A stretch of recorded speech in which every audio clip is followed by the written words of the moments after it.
ಬೆಂಗಳೂರಿನ ಖಾಸಗಿ ಆಸ್ಪತ್ರೆಯಲ್ಲಿ ಶಾಸಕ ಎಚ್.ವೈ. ಮೇಟಿ ನಿಧನರಾಗಿದ್ದಾರೆ. ಕಾಂಗ್ರೆಸ್ ಶಾಸಕ ಮೇಟಿ ನಿಧನಕ್ಕೆ ಗಣ್ಯರು ಸಂತಾಪವನ್ನ ಸೂಚಿಸಿದ್ದಾರೆ. ಈಗ ಮೈಸೂರಿನಿಂದ ವಾಪಸ್ ಆಗಿರುವ ಸಿಎಂ ಸಿದ್ದರಾಮಯ್ಯ ಅಂತಿಮ ದರ್ಶನವನ್ನ ಪಡೆದಿದ್ದಾರೆ. ಕಾಂಗ್ರೆಸ್ ಶಾಸಕ ಮೇಟಿ ನಿಧನರಾಗಿದ್ದು ಖಾಸಗಿ ಆಸ್ಪತ್ರೆಯಲ್ಲಿ ಕೊನೆ ಉಸಿರೆಳೆದಿದ್ದಾರೆ. ಈ ಹಿನ್ನೆಲೆಯಲ್ಲಿ ಇದೀಗ ಅನೇಕ ಗಣ್ಯರು ಅವರಿಗೆ ಸಂತಾಪವನ್ನ ಸೂಚಿಸಿದ್ದಾರೆ. ಮೈಸೂರಿನಿಂದ ಸಿಎಂ ಸಿದ್ದರಾಮಯ್ಯ ವಾಪಸ್ಸಾಗಿದ್ದು ಮೇಟಿಯವರ ಅಂತಿಮ ದರ್ಶನವನ್ನ ಪಡೆದಿದ್ದಾರೆ. ಎಚ್.ವೈ. ಮೇಟಿ ಪಾರ್ಥಿವ ಶರೀರದ ಅಂತಿಮ ದರ್ಶನವನ್ನ ಸಿದ್ದರಾಮಯ್ಯ ಅವರು ಪಡೆದುಕೊಂಡಿರುವುದು ಸಿಎಂ ಜೊತೆಗೆ ಆಗಮಿಸಿ ದರ್ಶನವನ್ನ ಪಡೆದಿದ್ದಾರೆ. ಸಚಿವರಾಗಿರುವಂತಹ ಎಚ್.ಸಿ. ಮಹದೇವಪ್ಪ ಅವರು ಮೇಟಿ ಜೊತೆಗಿನ ತನ್ನ ಒಡನಾಟವನ್ನ ನೆನಪಿಸಿಕೊಂಡಿದ್ದಾರೆ ಸಿಎಂ ಸಿದ್ದರಾಮಯ್ಯ ಅವರು.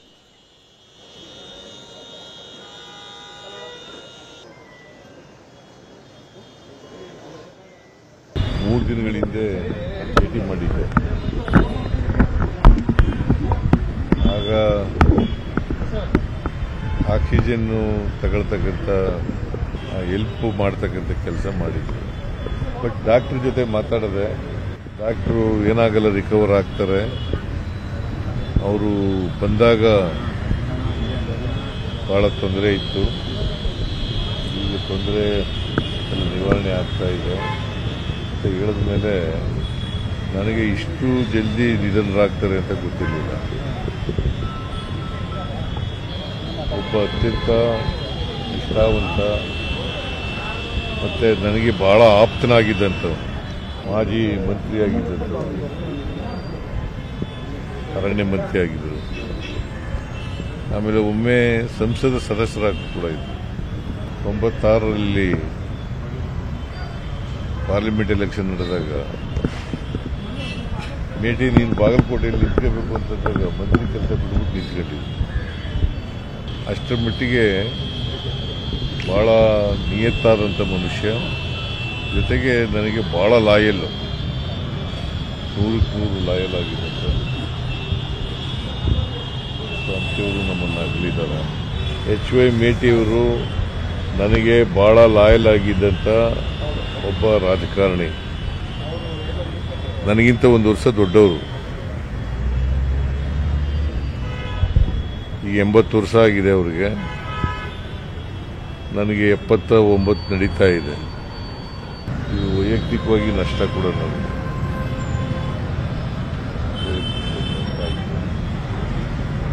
ಅವ್ರ ಸಾವನ್ನು ವ್ಯಕ್ತಪಡಿಸ್ತಕ್ಕಂಥ ಶಕ್ತಿ ಕೊಡಲಿ ದೇವರಲ್ಲಿ ಪ್ರಾರ್ಥನೆ ಮಾಡ್ತೀನಿ. ಸರಳ ಸಜ್ಜನಿಕೆಗೆ ಹೆಸರಾಗಿದ್ದವರು, ಜನಾನುರಾಗಿದ್ರು, ಎಲ್ಲ ಜನಗಳ ವಿಶ್ವಾಸ ಸಂಪಾದನೆ ಮಾಡಿದ್ರು. ಆ ಒಂದು ವಿಶ್ವಾಸ, ಜನರ ಒಂದು ಜೊತೆಗೆ ಒಡನಾಟನೇ ಅವರು ರಾಜಕೀಯವಾಗಿ ಮೇಲೆ ಬರೋಕ್ಕೆ ಕಾರಣ ಆಗಿತ್ತು. ಹೆಚ್ಚಾಗಿ ಒಬ್ಬ ನಿಷ್ಠಾವಂತ ರಾಜಕಾರಣಿ, ಪಕ್ಷಕ್ಕೆ ಮತ್ತು ನಾಯಕರಿಗೆ ನಿಷ್ಠೆ ಇದ್ದಂಥ ರಾಜಕಾರಣಿ. ಅವರು ನಮ್ಮನ್ನು ಅಗಲಿದ್ದಾರೆ. ಅವರು ಶಾಸಕರಾಗಿ, ಮಂತ್ರಿಯಾಗಿ, ಲೋಕಸಭಾ ಸದಸ್ಯರಾಗಿ ಹೆಚ್ಚು ಹೆಸರನ್ನು, ಜನರ ಪ್ರೀತಿ ವಿಶ್ವಾಸವನ್ನು ಗಳಿಸಿದರು. ಅವರ ಈ ನಿಧನ ನಮ್ಮೆಲ್ಲರಿಗೂ ದುಃಖ ತಂದಿದೆ.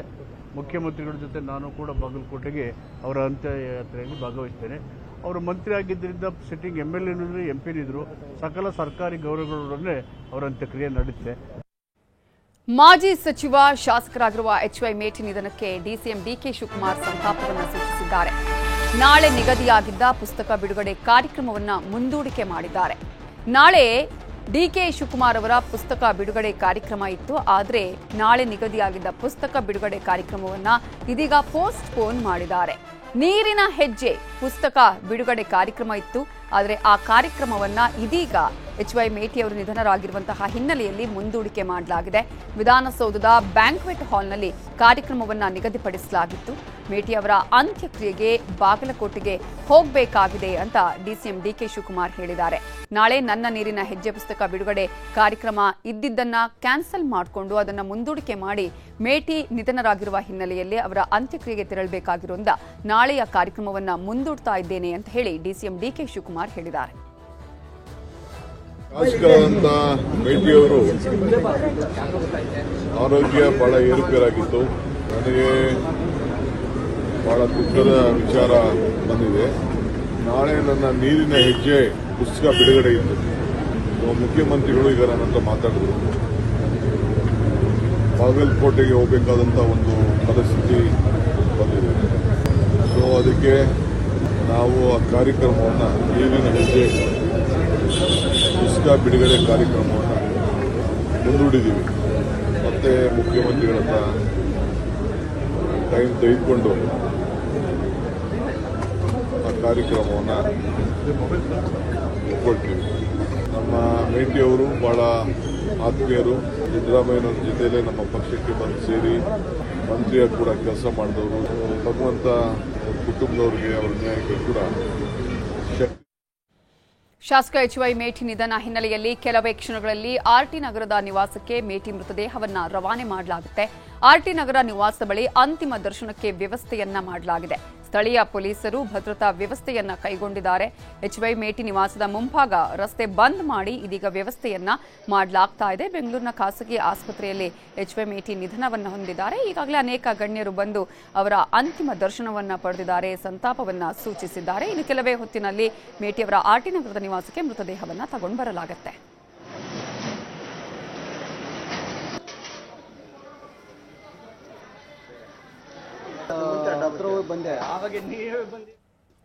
ಇದರ ಬಗ್ಗೆ ಇನ್ನಷ್ಟು ಡೀಟೇಲ್ಸ್ ಅನ್ನ ಕೊಡೋದಕ್ಕೆ ನಮ್ಮ ರಿಪೋರ್ಟರ್ ಕೃಷ್ಣ ಈಗ ನೇರ ಸಂಪರ್ಕದಲ್ಲಿ ಜಾಯ್ನ್ ಆಗಿದ್ದಾರೆ. ಕೃಷ್ಣ, ಈಗಾಗಲೇ ಆಸ್ಪತ್ರೆಗೆ ಯಾರ್ಯಾರು ಗಣ್ಯರು ಆಗಮಿಸಿ ಅಂತಿಮ ದರ್ಶನವನ್ನ ಪಡೆದಿದ್ದಾರೆ? ಎಷ್ಟು ಹೊತ್ತಿಗೆ ಅವರ ಆರ್ಟಿ ನಗರದ ನಿವಾಸಕ್ಕೆ ಪಾರ್ಥಿವ ಶರೀರವನ್ನ ತೆಗೆದುಕೊಂಡು ಬರಲಾಗುತ್ತೆ? ಅಲ್ಲಿನ ವ್ಯವಸ್ಥೆ ಹೇಗಿದೆ?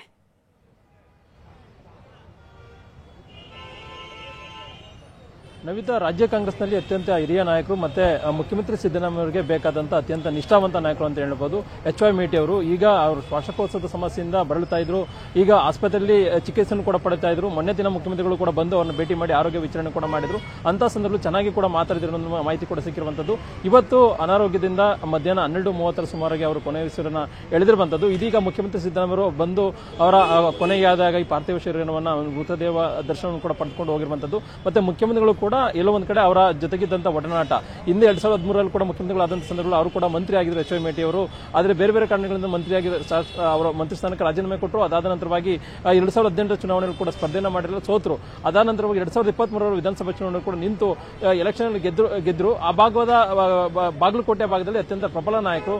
ಈಗ ಎಲ್ಲೋ ಒಂದ್ ಕಡೆ ಈಗ ಅವರು ತೀರ್ಕೊಂಡಿರುವಂತದ್ದು ರಾಜ್ಯ ಕಾಂಗ್ರೆಸ್ಗೆ ಅತ್ಯಂತ ದೊಡ್ಡ ಮಟ್ಟದ ನಷ್ಟ ಉಂಟಾಗಿದೆ ಅನ್ನೋ ಮಾತನ್ನು ಕೂಡ ಮುಖ್ಯಮಂತ್ರಿಗಳು ಹೇಳಿರುವಂತದ್ದು. ಮತ್ತೆ ಮುಖ್ಯಮಂತ್ರಿ ಸಿದ್ದರಾಮಯ್ಯಗೆ ಅತ್ಯಂತ ಬೇಕಾದಂತವರು. ಯಾಕಂದ್ರೆ ಈ ಹಿಂದೆ ಮುಖ್ಯಮಂತ್ರಿ ಸಿದ್ದರಾಮಯ್ಯವರು ವಿಧಾನಸಭಾ ವಿರೋಧ ಪಕ್ಷದ ನಾಯಕರಾಗಿದ್ದು ಮುಂಚಿತವಾಗಿಯೇ 2018 ವಿಧಾನಸಭಾ ಚುನಾವಣೆಯಲ್ಲಿ ಬಾದಾಮಿಯಿಂದ ನಿಂತುಕೊಂಡು ಸ್ಪರ್ಧೆ ಮಾಡಿದ ಸಂದರ್ಭದಲ್ಲಿ ಈ HY ಮೇಟಿ ಅವರ ಪಾತ್ರ ಬಹಳ ಅತ್ಯಂತ ಪ್ರಮುಖ ಪಾತ್ರವನ್ನು ವಹಿಸಿತ್ತು. ಯಾಕಂದ್ರೆ ಅವರು ಕುರುಬ ಸಮಾಜದ ಅತ್ಯಂತ ಪ್ರಬಲ ನಾಯಕರು. ಇದೀಗ ಅವರು ಎಲ್ಲೋ ಒಂದ್ ಕಡೆ ಮುಖ್ಯಮಂತ್ರಿ ಸಿದ್ದರಾಮಯ್ಯ ಏನು ಅವರಿಂದ ದೂರ ಆಗಿರುವಂತಹ ಸಂದರ್ಭದಲ್ಲಿ ಸಹಜವಾಗಿಯೇ ಮುಖ್ಯಮಂತ್ರಿಗಳಿಗೆ ದೊಡ್ಡ ಮಟ್ಟದ ಒಂದು ರೀತಿ ನೋವು ತರಿಸಿರುವಂತದ್ದು. ಈ ಒಂದು ಮಾತನ್ನು ಕೂಡ ಮಾಧ್ಯಮದಲ್ಲಿ ಮಾತಾಡುವಂತಹ ಸಂದರ್ಭದಲ್ಲಿ ಕೂಡ ಮುಖ್ಯಮಂತ್ರಿ ಪ್ರಸ್ತಾಪವನ್ನು ಮಾಡಿರುವಂತದ್ದು. ಈಗ ತಾನೇ ಖಾಸಗಿ ಆಸ್ಪತ್ರೆ ಜಯನಗರದ ಅಪೋಲೋ ಆಸ್ಪತ್ರೆಯಿಂದ ಈಗ ತಾನೇ ಏನು HY ಮೇಟಿ ಅವರ ಮೃತದೇಹ ಏನಿದೆ ಈಗ ಆಂಬುಲೆನ್ಸ್ ಮುಖಾಂತರವಾಗಿ ಆರ್ಟಿ ನಗರದ ಅವರ ಮಗಳ ನಿವಾಸ ಏನಿದೆ ಅಲ್ಲಿಗೆ ಈಗ ಹೋಗಿರುವಂತದ್ದು. ಇನ್ನೇನು ಕೆಲವೇ ಕ್ಷಣಗಳಲ್ಲಿ ಅವರ ಮನೆಗೆ ತಲುಪಿದ ಬಳಿಕವಾಗಿ ಅಲ್ಲಿ ಸಂಜೆ ಒಂದು 6-7 ಗಂಟೆ ತನಕನೂ ಕೂಡ ಅಲ್ಲಿರ್ತಕ್ಕಂಥ ಸಂಬಂಧಿಗಳಾಗಿರ್ಬೋದು ಮತ್ತೆ ಅಭಿಮಾನಿಗಳಾಗಿರ್ಬೋದು ಮತ್ತೆ ಬೇರೆ ಬೇರೆ ನಾಯಕರು ಕಾರ್ಯಕರ್ತರು ಎಲ್ಲರೂ ಕೂಡ ಬರುವಂತ ಸಾಧ್ಯತೆ ಇದೆ. ಅವರಿಗೆ ಅಂತಿಮ ದರ್ಶನಕ್ಕೆ ಅವಕಾಶ ಮಾಡಿಕೊಡದ ನಂತರವಾಗಿ ಇವತ್ತು ರಾತ್ರಿನೇ ಏನೋ ಆಂಬುಲೆನ್ಸ್ ಮುಖಾಂತರವಾಗಿನೇ ಬಾಗಲಕೋಟೆಗೆ ತೆಗೆದುಕೊಂಡು ಹೋಗುವಂತ ನಿಟ್ಟಿನಲ್ಲಿ ಅವರ ಕುಟುಂಬಸ್ಥರು ತೀರ್ಮಾನ ಮಾಡಿರುವಂತದ್ದು. ಅವರ ಮಗಳು ಏನಿದ್ದಾರೆ ಎಲ್ಲ ಕೂಡ ನೇತೃತ್ವವನ್ನು ಕೂಡ ವಹಿಸಿಕೊಂಡಿದ್ದಾರೆ. ಮತ್ತೆ ನಾಳೆ ಬಾಗಲಕೋಟೆಯಲ್ಲಿ ಈಗಾಗಲೇ ಅಲ್ಲೂ ಕೂಡ ಜಿಲ್ಲಾಧಿಕಾರಿಗಳು ಸಕಲ ಸಿದ್ಧತೆಯನ್ನು ಕೂಡ ಮಾಡಿಕೊಂಡಿರುವಂತದ್ದು. ಬಾಗಲಕೋಟೆಯ ಜಿಲ್ಲಾ ಕ್ರೀಡಾಂಗಣದಲ್ಲಿ ಅಲ್ಲಿರತಕ್ಕಂಥ ಕಾರ್ಯಕರ್ತರು, ಅಭಿಮಾನಿಗಳು ಮತ್ತೆ ಕುಟುಂಬಸ್ಥರು ಮತ್ತೆ ಆ ಭಾಗದ ಜನರಿಗೆ ಎಲ್ಲ ಒಂದು ಕಡೆ ಅವರ ದರ್ಶನಕ್ಕೆ ಅವಕಾಶ ಮಾಡಿಕೊಡುವಂತ ನಿಟ್ಟಿನಲ್ಲಿ ಈಗಾಗಲೇ ಸಿದ್ಧತೆಯನ್ನು ಮಾಡಿಕೊಂಡಿದ್ದಾರೆ. ಹೀಗಾಗಿ ಇವತ್ತು ರಾತ್ರಿ ಹೋಗುವಂತ ಪಾರ್ಥಿವ ಶರೀರ ಏನಿದೆ ಬಾಗಲಕೋಟೆಗೆ ತಲುಪಿದ ಕೂಡಲೇ ನಾಳೆ ಬೆಳಗ್ಗೆಯಿಂದನೇ ಸಾರ್ವಜನಿಕರಿಗೆ ಅಂತಿಮ ದರ್ಶನಕ್ಕೆ ವ್ಯವಸ್ಥೆ ಮಾಡಿಕೊಡುವಂತದ್ದು. ಮಧ್ಯಾಹ್ನ 2 ಗಂಟೆ ಸುಮಾರಿಗೆ ನಾಳೆ ಮಧ್ಯಾಹ್ನ 2 ಗಂಟೆ ಸುಮಾರಿಗೆ ಅವರ ಅಂತ್ಯಕ್ರಿಯೆಯನ್ನ ಮಾಡುವಂತ ನಿಟ್ಟಿನಲ್ಲಿ ಕೂಡ ಈಗಾಗಲೇ ನಿರ್ಧಾರವನ್ನು ಕುಟುಂಬಸ್ಥರು ಮಾಡಿಕೊಂಡಿದ್ದಾರೆ. ಅದೇ ರೀತಿಯಾಗಿ ಶಾಸಕರಾಗಿರತಕ್ಕಂಥ ಕಾರಣಕ್ಕೋಸ್ಕರವಾಗಿಯೇ ಅವರಿಗೆ ಸಕಲ ಸರ್ಕಾರಿ ಗೌರವಗಳೊಂದಿಗೆ ಅವರ ಅಂತ್ಯಕ್ರಿಯೆಯನ್ನು ಮಾಡುವಂತ ನಿಟ್ಟಿನಲ್ಲಿ ಕೂಡ ಸರ್ಕಾರ ಸನ್ನದ್ಧವಾಗಿರುವಂತದ್ದು. ನಾಳೆ ಅವರ ಅಂತ್ಯಕ್ರಿಯೆಯಲ್ಲಿ ಮುಖ್ಯಮಂತ್ರಿ ಸಿದ್ದರಾಮಯ್ಯ, DCM DK ಶಿವಕುಮಾರ್ ಮತ್ತೆ ಪ್ರಮುಖವಾಗಿ ವಿರೋಧ ಪಕ್ಷದ ನಾಯಕರೆಲ್ಲರೂ ಕೂಡ ಭಾಗವಹಿಸುವಂತ ಸಾಧ್ಯತೆ ಕೂಡ ಹೆಚ್ಚಿರುವಂತದ್ದು. ಇನ್ನು ಮುಖ್ಯವಾಗಿ ಯಾವಾಗ ಇವರು ಶಾಸಕರು ಸಾವನ್ನಪ್ಪಿದ್ರು ಅದಾದ ನಂತರವಾಗಿ ಕಾಂಗ್ರೆಸ್ನಲ್ಲಿರ್ತಕ್ಕಂಥ ಚಟುವಟಿಕೆಗಳು ಆಗಿರ್ಬೋದು ಮತ್ತೆ ಸರ್ಕಾರದ ಒಂದಷ್ಟು ಕಾರ್ಯಕ್ರಮಗಳನ್ನ ಈಗಾಗಲೇ ಮುಂದೂಡಿರುವಂತದ್ದು. DCM DK ಶಿವಕುಮಾರ್ ಅವರ ನನ್ನ ನೀರಿನ ಹೆಜ್ಜೆ ಏನಿದೆ ಆ ಒಂದು ಕಾರ್ಯಕ್ರಮ ನಾಳೆ ವಿಧಾನಸಭೆ ವಿಧಾನಸೌಧದಲ್ಲಿ ನಡೀಬೇಕಾಗಿತ್ತು. ಈಗ ಅವರು ಶಾಸಕರು ಏನು HY ಮೇಟಿ ಅವರ ಅಂತ್ಯಕ್ರಿಯೆ ನಾಳೆ ನಡೀತಾ ಇರುವಂತಹ ಒಂದು ಕಾರಣಕ್ಕೋಸ್ಕರವಾಗಿ ಆ ಒಂದು ಪುಸ್ತಕ ಬಿಡುಗಡೆ ಕಾರ್ಯಕ್ರಮ ಕೂಡ ಮುಂದೂಡಿರುವಂತದ್ದು ಮತ್ತೆ ಒಂದಷ್ಟು ಸರ್ಕಾರಿ ಕಾರ್ಯಕ್ರಮಗಳನ್ನು ಕೂಡ ಮುಂದೂಡುವಂತ ನಿಟ್ಟಿನಲ್ಲಿ ಕೂಡ ಮುಖ್ಯಮಂತ್ರಿಗಳು ಮತ್ತೆ ಉಪಮುಖ್ಯಮಂತ್ರಿಗಳು ತೀರ್ಮಾನ ಮಾಡಿರುವಂತದ್ದು. ಹೀಗಾಗಿ ನಾಳೆ ಅವರ ಅಂತ್ಯಕ್ರಿಯೆ ನಡೆಯುತ್ತೆ. ಇನ್ನೇನು ಕೆಲವೇ ಹೊತ್ತಿನಲ್ಲಿ ಈಗಾಗಲೇ ಜಯನಗರ ಆಸ್ಪತ್ರೆಯಿಂದ ಅಪೋಲೋ ಆಸ್ಪತ್ರೆಯಿಂದ ಆಂಬುಲೆನ್ಸ್ ಕೂಡ ಹೊರಟಿದೆ. ಇನ್ನೇನು ಕೆಲವೇ ಕ್ಷಣಗಳಲ್ಲಿ RT ನಗರದ ಅವರ ಮಗಳ HY ಮೇಟಿ ಅವರ ಮಗಳ ನಿವಾಸಕ್ಕೆ ಆ ಒಂದು ಮೃತದೇಹ ತಲುಪುವಂತದ್ದು. ನವಿತಾ, ಥ್ಯಾಂಕ್ ಯು ಕೃಷ್ಣ ಈ ಕ್ಷಣದ ಡೀಟೇಲ್ಸ್ಗೆ. ಬಾಗಲಕೋಟೆ ಶಾಸಕ HY ಮೇಟಿ ನಿಧನ ಹಿನ್ನೆಲೆಯಲ್ಲಿ ಹುಟ್ಟೂರಲ್ಲಿ ಪಾರ್ಥಿವ ಶರೀರದ ಅಂತಿಮ ದರ್ಶನಕ್ಕೆ ಸಿದ್ಧತೆಯನ್ನ ಮಾಡಿಕೊಳ್ಳಲಾಗ್ತಾ ಇದೆ. ಬಾಗಲಕೋಟೆ ನವನಗರ ಜಿಲ್ಲಾ ಕ್ರೀಡಾಂಗಣದಲ್ಲಿ ಸಿದ್ಧತೆಯನ್ನ ಮಾಡಿಕೊಳ್ಳಲಾಗಿದ್ದು, ಬಾಗಲಕೋಟೆಯ ಶಾಸಕರಾಗಿರುವಂತಹ HY ಮೇಟಿ ಅವರು ಈಗ ಬೆಂಗಳೂರಿನ ಖಾಸಗಿ ಆಸ್ಪತ್ರೆಯಲ್ಲಿ ವಿಧಿವಶರಾಗಿದ್ದಾರೆ. ಅವರ ಹುಟ್ಟೂರಿನಲ್ಲೇ ಅವರ ಪಾರ್ಥಿವ ಶರೀರದ ಅಂತಿಮ ದರ್ಶನಕ್ಕೆ ಇದೀಗ ಎಲ್ಲ ವ್ಯವಸ್ಥೆಗಳನ್ನ ಮಾಡಿಕೊಳ್ಳಲಾಗ್ತಾ ಇದೆ. ಬಾಗಲಕೋಟೆ ನವನಗರ ಜಿಲ್ಲಾ ಕ್ರೀಡಾಂಗಣದಲ್ಲಿ ಸಿದ್ಧತೆಯನ್ನ ಮಾಡಿಕೊಳ್ಳಲಾಗ್ತಾ ಇದ್ದು, ಜಿಲ್ಲಾಧಿಕಾರಿ ಸಂಗಪ್ಪ, SP ಸಿದ್ಧಾರ್ಥ್ ಗೋಯಲ್ ಪರಿಶೀಲನೆಯನ್ನ ನಡೆಸ್ತಾ ಇದ್ದಾರೆ. ಈಗಾಗಲೇ ಜಿಲ್ಲಾ ಕ್ರೀಡಾಂಗಣದತ್ತ ಅಭಿಮಾನಿಗಳು ಆಗಮಿಸ್ತಾ ಇದ್ದಾರೆ. ಮೇಟಿ ಅವರನ್ನ ಕಳೆದುಕೊಂಡಿದ್ದಾರೆ. ಕ್ಷೇತ್ರದ ಜನತೆ ಕಣ್ಣೀರನ್ನ ಹಾಕ್ತಾ ಇದ್ದಾರೆ.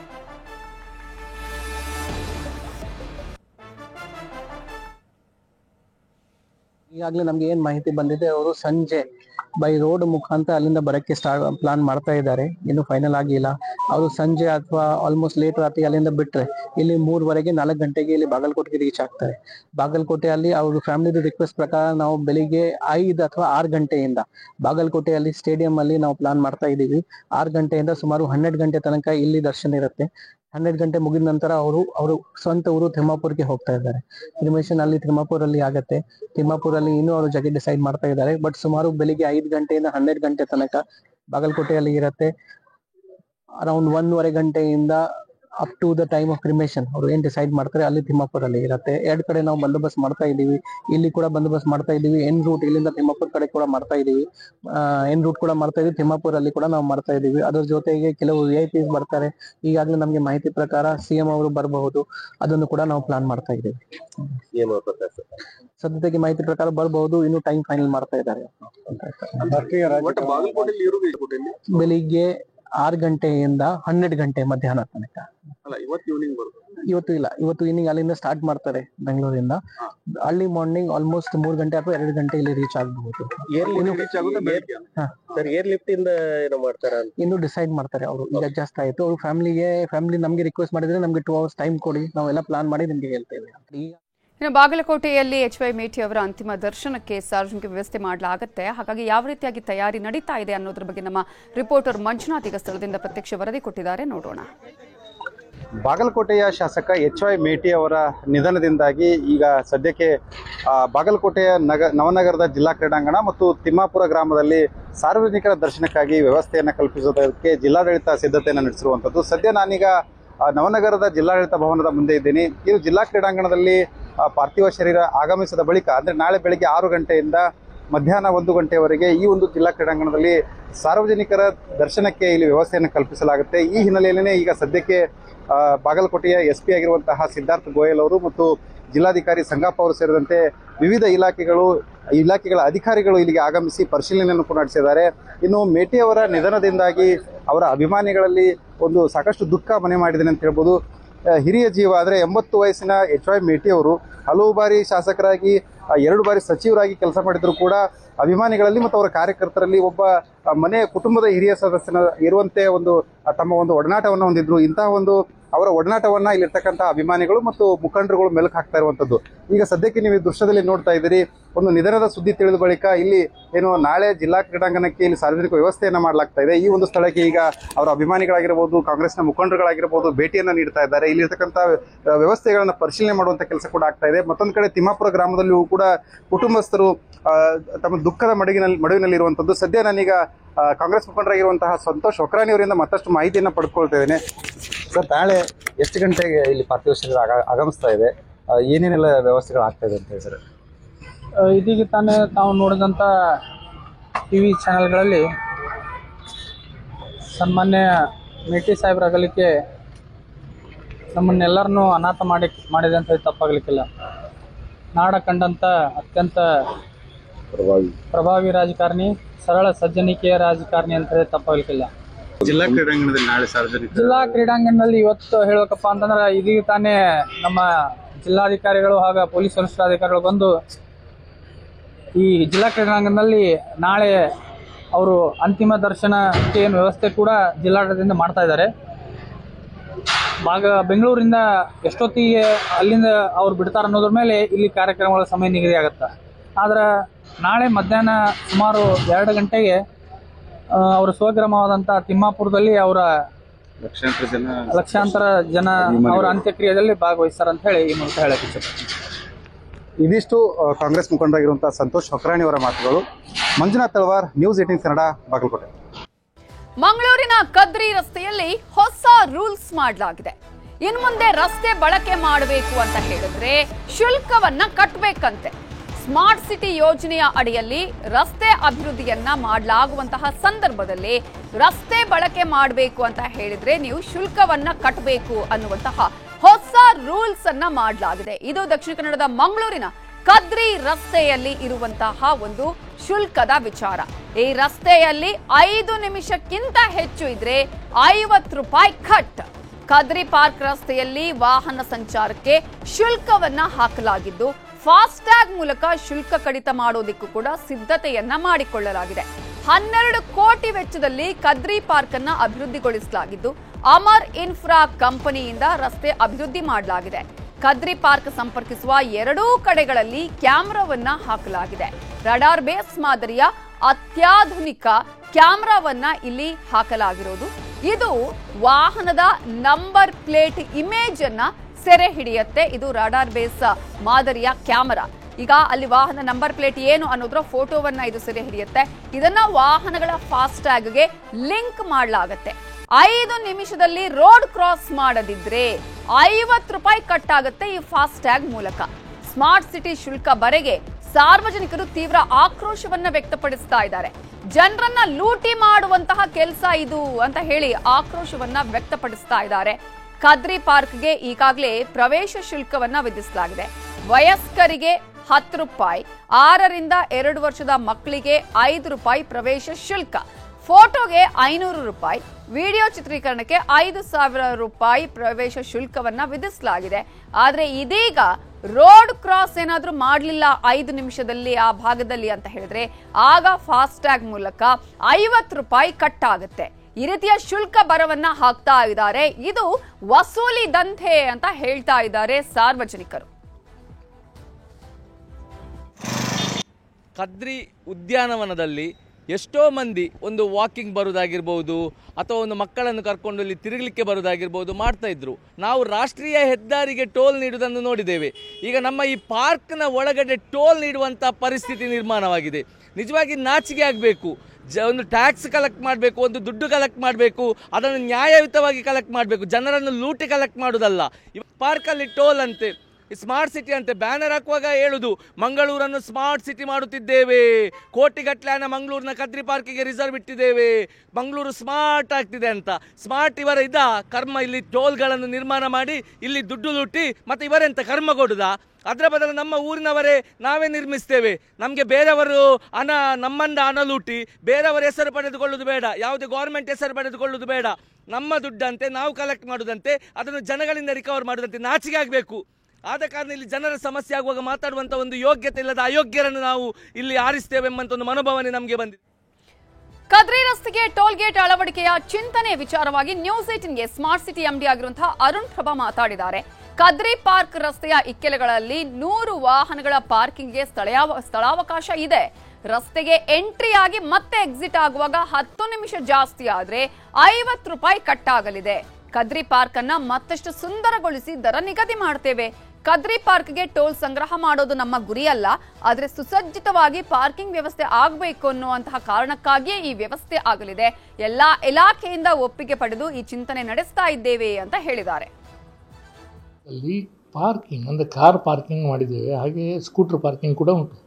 ಈ ಕಾರ್ ಪಾರ್ಕಿಂಗಲ್ಲಿ ಡೆಸಿಗ್ನೇಟೆಡ್ ಕಾರ್ ಪಾರ್ಕಿಂಗ್ ಇದೆ, ಮಾರ್ಕ್ ಮಾಡಿ ಆ ಪಾರ್ಕಿಂಗಲ್ಲಿ ನಿಲ್ಲಿಸುವ ಕಾರುಗಳಿಗೆ ಪಾರ್ಕಿಂಗ್ ಫೀಸನ್ನು ನಾವು ಅದನ್ನು ಭರಿಸಬೇಕಾಗುತ್ತೆ, ಯಾರು ಪಾರ್ಕಿಂಗ್ ಮಾಡ್ತಾರೆ ಅಂತ. ಆ ವಿಷಯದಲ್ಲಿ ಇರೋದು. ಇಲ್ಲಿ ಅವರು ಕೆಲವು ಕಾರುಗಳು ಹೀಗೆ ಬಂದು 10 ನಿಮಿಷಕ್ಕಿಂತಲೂ ಹೆಚ್ಚಿದ್ದಾವೆ ಅಂತೇಳಿ ಯಾವುದು ಕದ್ರಿ ಪಾರ್ಕ್, ನಿಮ್ಮ ಸಾಧಾರಣ ಜೋಗಿ ಮಠದಿಂದ ಹಿಡಿದು ಆಕಾಶವಾಣಿಯವರೆಗಿನ ಸ್ಟ್ರೆಚ್ಚಲ್ಲಿ ಅವುಗಳಿದ್ದಾವೆ ಅಂದರೆ ಪಾರ್ಕಿಂಗ್ ಮಾಡಿದ್ದಾವೆ ಅಂತ ಲೆಕ್ಕ. ಈ ಎಲ್ಲೆಲ್ಲಿ ನಾವು ಪಾರ್ಕಿಂಗ್ ಮಾಡಿದ್ದೇವೆ ಮಾರ್ಕ್ ಮಾಡಿ ಇಲ್ಲಿ ಪಾರ್ಕಿಂಗ್ ಅಂತ ಎಲ್ಲಿತ್ತು ಡೆಸಿಗ್ನೇಟೆಡ್ ಪಾರ್ಕಿಂಗ್ ಇದೆ ಅಲ್ಲಿಯೂ ಬೇರೆ ಎಲ್ಲಿ ಯಾರು ನಿಲ್ಲಿಸಿದರೆ ಅವರು ಅನ್ಆಥರೈಸ್ಡ್ ಪಾರ್ಕಿಂಗ್ ಮಾಡಿದ್ದಾರೆ, ಅವರಿಗೂ ಪಾರ್ಕಿಂಗ್ ಫೀಸ್ ಚಾರ್ಜ್ ಮಾಡಬೇಕು ಅಂತ ವಿಷಯದಲ್ಲಿ ಅಂಥ ಎಲ್ಲ ಡೀಟೇಲನ್ನು ಕ್ಯಾಪ್ಚರ್ ಮಾಡಲಿಕ್ಕೆ ANPR ಕ್ಯಾಮರಾಗಳಿಗೆ ಕೇಪಬಿಲಿಟಿ ಇದೆ. ಇದು ಟೋಲ್ ಅಂತೂ ಯಾವ ಲೆಕ್ಕದಲ್ಲೂ ಇದು ಟೋಲ್ ಇದು ವಿಷಯವೇ ಇಲ್ಲ. ಟೋಲ್ ಅಂತ ನಾವು ಯಾವಾಗಲೂ ಮಾತಾಡೋದಿಲ್ಲ, ಟೋಲನ್ನು ಹಾಕುವ ಯೋಚನೆಯೂ ಇಲ್ಲ. ಇದರ ಬಗ್ಗೆ ಇನ್ನಷ್ಟು ಡೀಟೇಲ್ಸ್ ಅನ್ನ ಕೊಡೋದಕ್ಕೆ ನಮ್ಮ ರಿಪೋರ್ಟರ್ ಕಿಶನ್ ಶೆಟ್ಟಿ ಈಗ ನೇರ ಸಂಪರ್ಕದಲ್ಲಿ ಜಾಯ್ನ್ ಆಗಿದ್ದಾರೆ. ಕಿಶನ್ ಶೆಟ್ಟಿ, ಈಗಾಗಲೇ ಅಭಿವೃದ್ಧಿಯ ಹೆಸರಿನಲ್ಲಿ ಅದು ಜನರಿಗೆ ಉಪಯೋಗ ಆಗಬೇಕಾದೇ ಹೊರತು ವಸೂಲಿ ಮಾಡುವಂತಹ ಕೆಲಸ, ಲೂಟಿ ಮಾಡುವಂತಹ ಕೆಲಸಗಳು ಆದ್ರೆ ಜನರ ಆಕ್ರೋಶಕ್ಕೆ ಗುರಿಯಾಗುತ್ತೆ ಅನ್ನೋದಕ್ಕೆ ಈ ಕದ್ರಿ ಪಾರ್ಕ್ ರೋಡೇ ಒಂದು ಉದಾಹರಣೆ ಅನ್ಸುತ್ತೆ. ಆಲ್ರೆಡಿ ಕದ್ರಿ ಪಾರ್ಕ್ ಕೂಡ ಈಗ ಶುಲ್ಕ ವಿಧಿಸಲಾಗ್ತಾ ಇದೆ. ಈ ರೋಡ್ ಕತೆ ಏನು, ಸ್ಮಾರ್ಟ್ ಲೂಟಿ ಕತೆ ಏನು? ನವಿತಾ, ಮಂಗಳೂರು ನಗರದಲ್ಲಿ ಸ್ಮಾರ್ಟ್ ಸಿಟಿ ವತಿಯಿಂದ 10 ಯೋಜನೆಗಳು ಆಗಿದೆ. ಆದರೆ ಇಲ್ಲಿ ತನಕ ಯಾವ ಯೋಜನೆಗಳು ಕೂಡ ಪೂರ್ಣ ಪ್ರಮಾಣದಲ್ಲಿ ಜನರಿಗೆ ಉಪಯೋಗಕ್ಕೆ ಸಿಕ್ಕಿಲ್ಲ. ಹಲವು ಪಾರ್ಕ್ಗಳು ನಿರ್ಮಾಣ ಆದರೂ ಕೂಡ ಅಲ್ಲಿ ಶುಚಿತ್ವದ ಕೊರತೆ ಇದೆ. ಕದ್ರಿ ಪಾರ್ಕ್ನ ಕಥೆಯೂ ಕೂಡ ಅಷ್ಟೇ. ಈಗಾಗಲೇ ಕಳೆದ ಕೆಲ ವರ್ಷಗಳ ಹಿಂದೆ ಸುಮಾರು 13 ಕೋಟಿ ರೂಪಾಯಿ ವೆಚ್ಚದಲ್ಲಿ ಅಲ್ಲಿನ ರಸ್ತೆ ಅಗಲೀಕರಣ ಆಗಿರ್ಬೋದು, ಅಲ್ಲಿ ಇಂಟರ್ಲಾಕ್ ಅಳವಡಿಕೆ ಆಗಿರ್ಬೋದು ಮತ್ತು ಹಲವು ಅಂಗಡಿಗಳ ನಿರ್ಮಾಣ ಮಾಡಲಾಗಿತ್ತು. ಆದರೆ ನಿರೀಕ್ಷಿತ ಪ್ರಮಾಣದಲ್ಲಿ ವ್ಯಾಪಾರವೂ ಕೂಡ ಆಗಿಲ್ಲ. ಅದಕ್ಕೆ ಜನರು ಕೂಡ ಅಂದರೆ ಅಲ್ಲಿ ಉದ್ಯೋಗ ಮಾಡೋಕೆ ಬೇಕಾದಂತಹ ವ್ಯವಸ್ಥೆಗಳು ಕೂಡ ಆಗಿಲ್ಲ. ಆದರೆ ಇವತ್ತು ಸ್ಮಾರ್ಟ್ ಸಿಟಿ ವತಿಯಿಂದ ಅಲ್ಲಿ ಟೋಲ್ ಸಂಗ್ರಹಕ್ಕೆ ಮುಂದಾಗ್ತಾ ಇದೆ. ಅಧಿಕಾರಿಗಳು ಹೇಳುವಾಗ ಹೇಳ್ತಾರೆ ಅದು ಟೋಲ್ ಸಂಗ್ರಹ ಅಲ್ಲ, ಅಲ್ಲಿ ಪಾರ್ಕಿಂಗ್ ಮಾಡುವಾಗ ಇರಬೇಕಾದಂಥ ಶುಲ್ಕವನ್ನಲ್ಲಿ ನಾವು ಚಾರ್ಜ್ ಮಾಡ್ತೀವಿ ಅಂತ ಹೇಳಿ. ಆದರೆ ಒಂದು ಭಾಗದಿಂದ ಮತ್ತೊಂದು ಭಾಗಕ್ಕೆ ಕದ್ರಿ ಪಾರ್ಕ್ನ ನಡುವಲ್ಲಿ ಹೋಗಬೇಕಾದ್ರೆ ಸುಮಾರು 1 ಕಿಲೋಮೀಟರ್ ಅಂತರ ಇರ್ಬೋದು. ಆ ಅಂತರದೊಳಗೆ ಕಾರ್ ಒಮ್ಮೆ ಎಂಟ್ರಿ ಆದರೆ ಎಕ್ಸಿಟ್ ಆಗುವಾಗ ಸುಮಾರು 10 ನಿಮಿಷ ತಡ ಆದರೂ ಕೂಡ ಆತನ ಫಾಸ್ಟ್ಯಾಗ್ ಖಾತೆಯಿಂದ ಸುಮಾರು 50 ರೂಪಾಯಿ ತನಕ ಕಡಿತ ಆಗುತ್ತೆ. ಹಾಗಾಗಿ ಈ ಬಗ್ಗೆ ಸಾಕಷ್ಟು ಆಕ್ರೋಶಗಳು ಕೂಡ ವ್ಯಕ್ತವಾಗಿದೆ. ಒಂದು ಟೆಂಡರ್ ವಹಿಸಿಕೊಂಡಂಥ ಕಂಪನಿ ಬಹಳಷ್ಟು ನಷ್ಟದಲ್ಲಿದೆ. ನಿರೀಕ್ಷಿತ ಪ್ರಮಾಣದಲ್ಲಿ ವ್ಯಾಪಾರಗಳು ಬರ್ತಾ ಇಲ್ಲ. ಹಾಗಾಗಿ ಇದರ ದರದ ಬರೆಯನ್ನು ಜನರ ಮೇಲೆ ಎಳೆಯೋಕೆ ಸ್ಮಾರ್ಟ್ ಸಿಟಿ ಮುಂದಾಗಿದೆ ಎಂಬ ಆರೋಪಗಳು ಸದ್ಯಕ್ಕೆ ಬರ್ತಾ ಇರುವಂಥದ್ದು. ಜನವರಿಯಿಂದ ಈ ಹೊಸ ಒಂದು ನಿಯಮವನ್ನು ಕದ್ರಿ ಪಾರ್ಕ್ನಲ್ಲಿ ಮಾಡೋಕೆ ಇಲ್ಲಿ ಅಧಿಕಾರಿಗಳು ಚಿಂತನೆ ಮಾಡಿದ್ದಾರೆ. ಆದರೆ ಜನ ದೊಡ್ಡ ಪ್ರಮಾಣದಲ್ಲಿ ಹೋರಾಟವನ್ನು ಮಾಡೋಕ್ಕೆ ಎಚ್ಚರಿಕೆಯನ್ನು ಕೊಡ್ತಾ ಇದ್ದಾರೆ. ಯಾಕಂದರೆ ನಗರದ ಒಳಭಾಗದಲ್ಲಿ ಇಂತಹ ಒಂದು ಟೋಲ್ನ ವ್ಯವಸ್ಥೆ ಅದು ಎಲ್ಲೂ ಕೂಡ ಇಲ್ಲ, ಇಡೀ ದೇಶದಲ್ಲಿ ಯಾವ ಭಾಗದಲ್ಲಿ ಕೂಡ ಇಲ್ಲ. ಹಾಗಾಗಿ ಅಂತಹ ಒಂದು ವಿನೂತನವಾದ ಕ್ರಮವನ್ನು ಮಂಗಳೂರಲ್ಲಿ ಅಳವಡಿಕೆ ಮಾಡೋಕೆ ನಾವು ಬಿಡೋದಿಲ್ಲ ಎಂಬ ಮಾತುಗಳನ್ನು ಇಲ್ಲಿನ ಸಾಮಾಜಿಕ ಹೋರಾಟಗಾರರು ಹೇಳ್ತಾ ಇದ್ದಾರೆ. ನೋಡಬೇಕು ಜನ ಯಾವ ರೀತಿಯಾಗಿ ಇದಕ್ಕೆ ಸ್ಪಂದನೆ ಕೊಡ್ತಾರೆ. ಕದ್ರಿ ಪಾರ್ಕ್ನಲ್ಲಿ ಅಭಿವೃದ್ಧಿ ಮಾಡಬೇಕಾದ್ರೆ ಜನರ ಮೇಲೆ ಇಂಥ ಟೋಲ್ ದರದ ಬರೆಯನ್ನು ಎಳಿಲೇಬೇಕಾ ಅಥವಾ ಬೇರೆ ಏನಾದರೂ ಕ್ರಮಗಳು ಇದಕ್ಕೆ ಇದೆಯಾ ಅನ್ನೋದ್ರ ಬಗ್ಗೆ ಅಧಿಕಾರಿಗಳು ಪುನರಾವರ್ಶನೆ ಮಾಡಬೇಕಾಗಿದೆ. Navitha, thank you Kishan Shetty. ಬೆಳಗಾವಿಯಲ್ಲಿ ಕಬ್ಬು ಬೆಳೆಗಾರರ ಹೋರಾಟದ ಕೆಚ್ಚು ತೀವ್ರವಾಗ್ತಾ ಇದೆ. ಪ್ರತಿ ಟನ್ ಕಬ್ಬಿಗೆ 3,500 ರೂಪಾಯಿ ದರ ನೀಡುವಂತೆ ಹೋರಾಟಗಾರರು ಒತ್ತಾಯವನ್ನ ಮಾಡ್ತಾ ಇದ್ದಾರೆ. ಗುರ್ಲಾಪುರ ಕ್ರಾಸ್ ಅಲ್ಲಿ ಇವತ್ತು ಕೂಡ ಹೋರಾಟ ಮುಂದುವರೆದಿದೆ. ಗುರ್ಲಾಪುರ ಕ್ರಾಸ್ ನಲ್ಲಿ ಇವತ್ತು 6ನೇ ದಿನದ ಹೋರಾಟ ನಡೀತಾ ಇದೆ. ಈ ರೈತರ ಹೋರಾಟದಲ್ಲಿ ಬಿಜೆಪಿ ರಾಜ್ಯಾಧ್ಯಕ್ಷರಾಗಿರುವ BY ವಿಜೇಂದ್ರ ಭಾಗಿಯಾಗಿದ್ದಾರೆ. ರೈತರು ಸ್ಥಳದಲ್ಲೇ ಅಡುಗೆ ಮಾಡುವ ಮೂಲಕ ಹೋರಾಟವನ್ನ ನಡೆಸ್ತಾ ಇದ್ದಾರೆ. ಈಗಾಗಲೇ ಕಳೆದ 5 ದಿನಗಳಿಂದ ನಿಪ್ಪಾಣಿ ಮುಧೋಳ ಹೆದ್ದಾರಿಯನ್ನ ಬಂದ್ ಮಾಡಿ ಹೋರಾಟವನ್ನ ಮಾಡ್ತಾ ಇದ್ದಾರೆ ಬೆಳೆಗಾರರು. ದರೂರ ಕೃಷ್ಣಾ ನದಿ ಸೇತುವೆ ಮೇಲೆ ರೈತರು ಪ್ರತಿಭಟನೆಯನ್ನ ನಡೆಸ್ತಾ ಇದ್ದು ಅಥಣಿ ಗೋಕಾಕ್ ಹೆದ್ದಾರಿ ಬಂದ್ ಮಾಡಿ ತಮ್ಮ ಆಕ್ರೋಶವನ್ನ ವ್ಯಕ್ತಪಡಿಸ್ತಾ ಇದ್ದಾರೆ. ಸೇತುವೆ ಬಂದ್ ಆಗಿರುವ ಹಿನ್ನೆಲೆಯಲ್ಲಿ ಇದೀಗ ಸಾಲುಗಟ್ಟಿ ನಿಂತಿವೆ ವಾಹನಗಳು. ಏಕಾಏಕಿ ರಸ್ತೆ ಬಂದ್ ಆಗಿರುವ ಹಿನ್ನೆಲೆಯಲ್ಲಿ ವಾಹನ ಸವಾರರು ಪರದಾಟವನ್ನ ಮಾಡ್ತಾ ಇದ್ದಾರೆ. ವಾಹನ ಸವಾರರಿಗೆ ಇದರ ಬಗ್ಗೆ ಮಾಹಿತಿ ಕೂಡ ಇರಲಿಲ್ಲ. ಈ ಹಿನ್ನೆಲೆಯಲ್ಲಿ ಆ ಒಂದು ರಸ್ತೆಯಲ್ಲೇ ಬಂದಿದ್ರು. ಸಾಕಷ್ಟು ವಾಹನಗಳು ಇದೀಗ ಸಾಲುಗಟ್ಟಿ ನಿಂತಿವೆ. ಕೃಷ್ಣಾ ನದಿಗೆ ಅಡ್ಡಲಾಗಿರುವ ಸೇತುವೆ ಮೇಲೆ ಸಾಲುಗಟ್ಟಿ ನಿಂತಿವೆ ವಾಹನಗಳು. ಇದರ ಬಗ್ಗೆ ಇನ್ನಷ್ಟು ಡೀಟೇಲ್ಸ್ ಅನ್ನ ಕೊಡೋದಕ್ಕೆ ನಮ್ಮ ರಿಪೋರ್ಟರ್ ಲೋಹಿತ್ ಈಗ ಫೋನ್ ಸಂಪರ್ಕದಲ್ಲಿ ಜಾಯ್ನ್ ಆಗಿದ್ದಾರೆ. ಲೋಹಿತ್, ಈಗಲೂ ಕೂಡ ನಿರಂತರವಾಗಿ ಪ್ರತಿಭಟನೆ ನಡೀತಾ ಇದೆಯಾ? ಸರ್ಕಾರದಿಂದ ಯಾರಾದ್ರೂ ಜನಪ್ರತಿನಿಧಿಗಳು ಅಧಿಕಾರಿಗಳು ಆಗಮಿಸಿದಾರಾ? ಹೇಗೆ? ನವಿತಾ, ಖಂಡಿತವಾಗ್ಲೂ ಏನಂತಂದ್ರೆ ಕಳೆದ 6 ದಿನಗಳನ್ನು ಕೂಡ ಏನ್ ಪ್ರತಿಭಟನೆ ನಡೀತಾ ಇದೆ, ಇದುವರೆಗೂ ಕೂಡ ಸರ್ಕಾರ ಯಾವುದೇ ರೀತಿಯಾದಂತಹ ರೆಸ್ಪಾನ್ಸ್ ಅನ್ನ ಕೊಟ್ಟಿಲ್ಲ. ಸ್ಥಳಕ್ಕೆ ಬರಬೇಕಾಗಿದ್ದಂತ ಸಕ್ಕರೆ ಸಚಿವರು ಕೂಡ ಈಗ ನಾಪತ್ತೆ ಆಗಿರ್ತಕ್ಕಂಥದ್ದು. ಯಾಕಂತಂದ್ರೆ 6 ದಿನಗಳಿಂದ ಇಡೀ ಜಿಲ್ಲೆಯಾದ್ಯಂತ ಒಂದ್ ರೀತಿ ಕರ್ಫ್ಯೂ ರೀತಿ ವಾತಾವರಣ ಇರ್ತಕ್ಕಂಥದ್ದು. ಯಾಕಂದ್ರೆ ಅಲ್ಲಲ್ಲಿಗೆ ಬಹುತೇಕ ಸುಮಾರು 6ಕ್ಕೂ ಹೆಚ್ಚು ರಾಜ್ಯ ಹೆದ್ದಾರಿಗಳನ್ನ ಬಂದ್ ಮಾಡಿರ್ತಕ್ಕಂಥದ್ದು. ಪ್ರಮುಖವಾಗಿ ಏನು ಇವತ್ತು ನಿಪ್ಪಾಣಿ ಮುಧೋಳ್ ರಾಜ್ಯ ಹೆದ್ದಾರಿ ಇದೆ, ಇದು ಕಳೆದ 6 ದಿನಗಳಲ್ಲೂ ಕೂಡ ಸಂಪೂರ್ಣವಾಗಿ ಸ್ತಬ್ಧ ಆಗಿದೆ. ಆದ್ರೆ ಸರ್ಕಾರದ ಪ್ರತಿನಿಧಿಯಾಗಿ ಆಗ್ಲಿ ಅಥವಾ ಸರ್ಕಾರದಿಂದ ಯಾವ್ದಾದ್ರು ಸಚಿವರು ಬಂದು ಈ ಒಂದು ರೈತರ ಜೊತೆಗೆ ಮಾತುಕತೆ ಮಾಡೋದಾಗ್ಲಿ ಅಥವಾ ಕಾರ್ಖಾನೆ ಮಾಲೀಕರ ಜೊತೆಗೆ ಒಂದು ಸಂಧಾನ ಸಭೆಯನ್ನ ಮಾಡೋದಾಗ್ಲಿ ಯಾರು ಕೂಡ ಇದುವರೆಗೂ ಕೂಡ ಮಾಡಿಲ್ಲ. ಬದಲಾಗಿ ಜಿಲ್ಲಾಧಿಕಾರಿಗಳು ಒಂದು ಅಟೆಂಪ್ಟ್ ಅನ್ನ ಮಾಡಿರ್ತಾರೆ, ಒಂದು ಮೀಟಿಂಗ್ ಅನ್ನ ಮಾಡಿರ್ತಾರೆ. ಆ ಒಂದು ಸಂದರ್ಭದಲ್ಲಿ 3,200 ರೂಪಾಯಿ ದರವನ್ನ ಕೊಡ್ತೀನಿ ಅನ್ನುವಂತ ಮಾತನ್ನ ಇವತ್ತು ಕಾರ್ಖಾನೆ ಮಾಲೀಕರು ಹೇಳಿರ್ತಕ್ಕಂಥದ್ದು. ಆದ್ರೆ ಇದಕ್ಕೆ ತುಕಾರಾಮ್ ಓತದ ರೈತರು ನಮಗೆ ಕನಿಷ್ಠ 3,400 ರೂಪಾಯಿ ಅಂತೂ ನೀವು ಕೊಡ್ಲೇಬೇಕು ಅನ್ನುವಂತ ಪಟ್ಟನ್ನ ಇವತ್ತು ಹುಡುಕೊಂಡಿರ್ತಕ್ಕಂಥದ್ದು. ಯಾಕಂತಂದ್ರೆ ಕಳೆದ 9 ವರ್ಷಗಳಲ್ಲೂ ಕೂಡ ಯಾವುದೇ ರೀತಿಯ ದರದಲ್ಲಿ ಬದಲಾವಣೆಗಳಾಗಿಲ್ಲ. 9 ವರ್ಷದಲ್ಲೂ ಕೂಡ ಇವತ್ತು ನಾವು ಅದೇ ದರವನ್ನ ಪಡೆದುಕೊಳ್ತಾ ಇದ್ದೀವಿ. ಸೊ ಹಾಗಾಗಿ ಇವತ್ತು 9 ವರ್ಷಗಳಲ್ಲಿ ಇವತ್ತು ದೇಶದಲ್ಲಿ ಸಾಕಷ್ಟು ಬೆಲೆ ಏರಿಕೆಗಳಾಗಿದ್ದಾವೆ, ಎಲ್ಲಾ ವಸ್ತುಗಳು ಕೂಡ ಗಗನಕ್ಕೆ ಹೋಗಿದಾವೆ. ಸೊ ನಮಗೆ ಬೇಕಾಗಿರ್ತಕ್ಕಂಥ ಫರ್ಟಿಲೈಸರ್ಗಳು ಕೂಡ ಇವತ್ತು ಗಗನಕ್ಕೆ ಇರತಕ್ಕಂಥದ್ದು. ಸೊ ಇಂಥ ಒಂದು ಸಂದರ್ಭದಲ್ಲಿ ಆ ಒಂದು ದರ ನಮಗೆ ಹೊಂದಾಣಿಕೆ ಆಗಲ್ಲ ಅನ್ನುವಂಥದ್ದು ರೈತರ ಪಟ್ಟು. ಸೊ ಈ ಒಂದು ವಿಚಾರವಾಗಿ ಇವತ್ತು ದೊಡ್ಡ ಮಟ್ಟದ ಹೋರಾಟ ನಡೀತಾ ಇದೆ. ಇವತ್ತು ಜಿಲ್ಲೆವರೆಗೂ ಕೂಡ ವ್ಯಾಪಿಸಿರ್ತಕ್ಕಂಥದ್ದು. ಇವತ್ತು ಅಥಣಿಯಿಂದ ದರೂರ್ ಆಗಿರ್ಬೋದು, ಹಲ್ಯಾಳ್ ಆಗಿರ್ಬೋದು, ಹಾಗೆ ಅಥಣಿ ಪಟ್ಟಣ ಸಂಪೂರ್ಣವಾಗಿ ಬಂದ್ ಮಾಡಿದ್ದಾರೆ, ಹುಕ್ಕೇರಿ ಪಟ್ಟಣವನ್ನ ಸಂಪೂರ್ಣವಾಗಿ ಬಂದ್ ಮಾಡಿದ್ದಾರೆ. ಒಂದ್ ರೀತಿ ಇವತ್ತು ಸಾರ್ವಜನಿಕರು ಕೂಡ ಇವತ್ತು ಈ ಒಂದು ರೈತರ ಹೋರಾಟಕ್ಕೆ ಕೈ ಜೋಡಿಸಿ ನಿಂತಿರ್ತಕ್ಕಂಥದ್ದು. ಯಾಕಂತಂದ್ರೆ ಯಾರು ಕೂಡ ಇಲ್ಲಿ ಬೇರೆ ಬೇರೆ ಬೇಡಿಕೆಗಳನ್ನ ಇಟ್ಕೊಂಡಿಲ್ಲ, ಬದಲಾಗಿ ಒಂದೇ ಒಂದು ಬೇಡಿಕೆಯನ್ನ ಇವರು ಇಟ್ಕೊಂಡಿರ್ತಕ್ಕಂಥದ್ದು. ಅದು ನಮಗೆ 3,500 ರೂಪಾಯಿ ನೀವು ಕೂಡ ಈಗಾಗಲೇ 3,200 ಕೂಡ ರೆಡಿ ಇದ್ರೆ ಇನ್ನು 200 ರೂಪಾಯಿ ಜಾಸ್ತಿ ಮಾಡಿಕೊಟ್ರೆ ನಮಗೆ ಸಂತೋಷ ಇರುತ್ತೆ ಅನ್ನುವಂತ ಬೇಡಿಕೆಯನ್ನ ಇಟ್ಕೊಂಡಿದ್ದಾರೆ. ಸೊ ಈಗಾಗಲೇ ಈ ಒಂದು ಹೋರಾಟ ಇರ್ತದ್ರೆ ಹೋರಾಟದ ಕಿಚ್ಚು ದಿನಕ್ಕೆ ಹೆಚ್ಚಾಗ್ತಾ ಇದೆ. ಇವತ್ತು ವಿಜೇಂದ್ರ ಅವರು ಕೂಡ ಈ ಒಂದು ಹೋರಾಟದಲ್ಲಿ ಭಾಗಿಯಾಗಿದ್ರು. ಅವರು ಕೂಡ ಸಾಕಷ್ಟು ಸರ್ಕಾರದ ವಿರುದ್ಧ ವಾಗ್ದಾಳಿಯನ್ನ ಮಾಡಿದ್ದಾರೆ. ಅದರ ಜೊತೆಗೇನೆ ನಾನು ನಿರಂತರವಾಗಿ ಈ ಒಂದು ಪ್ರತಿಭಟನೆಯಲ್ಲಿ ಭಾಗವಹಿಸ್ತೀನಿ. ಯಾಕಂತಂದ್ರೆ ಸರ್ಕಾರ ಇವತ್ತು ಸಂಪೂರ್ಣವಾಗಿ ಕಣ್ಮುಚ್ಕೊಳ್ತಿದೆ.